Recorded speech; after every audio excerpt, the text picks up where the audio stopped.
really try to trust that the person, including my brother, is making the best choices that they can that are available to them. And that just believing in the teachings of humility that, like, I have no idea the million steps it took that person in front of me or my brother took, or even like their family members took to get them to that point, what shaped them, what created them, what phase of their journey they're on, if they just kind of came through a crisis or it's smooth sailing, like we just don't know.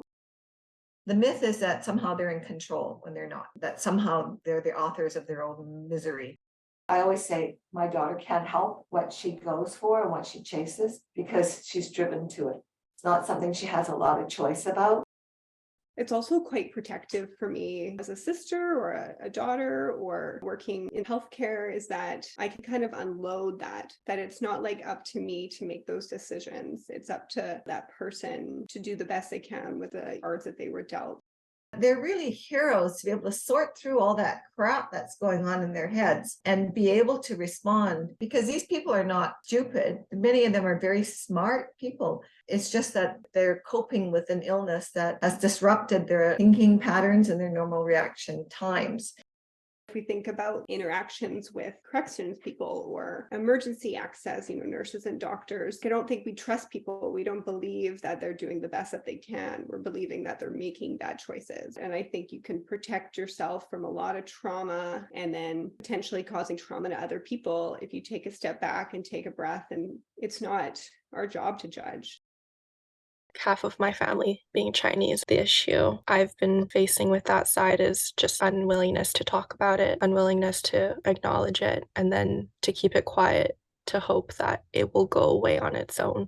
To this day, I still don't really understand what goes through my mom's head, and I can only guess and I can only tell you with what I've seen. But I noticed that when she started getting sick, the first thing to go was actually her culture. It's interesting, it seems like these instances of mental illness, they take someone's culture away from them and they rob them of their identity.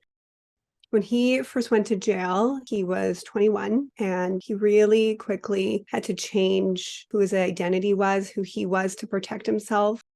15 years ago, being Indigenous, specifically were Métis, that was not really an option for him. There was likely only a lot of harm that would come from that identification. When you think back to the overrepresentation of Indigenous peoples in our correctional systems and the direct link between severance of culture, there needs to be a really active role that the correctional system takes to link culture and identity. And I think that's something that can help somebody when they reclaim their culture. That's like medicine, and that helps them, and that's going to help them recover and live a much fuller life.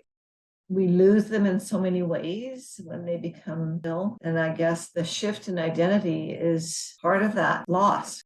My daughter identifies and she calls herself by a different name. So her cultural history in her illness has really shifted dramatically. All I know is that she feels connected, finding a place to fit and belong, and finding a place that spoke to her as a person, spoke to her needs for spiritual sustenance. That's what I have seen, and that's what I have learned to accept.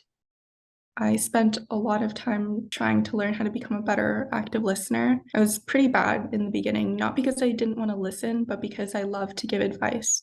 I used to think that I could give an answer and people should just follow it, including myself, and everything would get fixed. But when you are working with other people, you really need to take the time to understand what their own goals and objectives are, even if you don't agree with them. My mom's goals were very odd and definitely did not line up with what the average person might think, but me working against her was never going to get her in a better place. You have to try to compromise, you have to try to see through their perspective, even if it doesn't make any sense to you. And I also think learning about what might be going through their head can take away the fear for yourself. I think that's a really hard part around stigmatizing conditions, is that there's a lot of unknowns. There's a lot of things that you don't understand. And it's that fear of the unknown that really ties you down and hurts you for a long time. So I think it's just that shift. They're not manipulating you or gaming you. They're just trying to survive, kind of like the rest of us. There's the 4 C's. You didn't cause it, you can't control it, you cannot change the situation directly, but you can learn to cope. those 4 C's help me as I try to live my life and provide support to the person I love.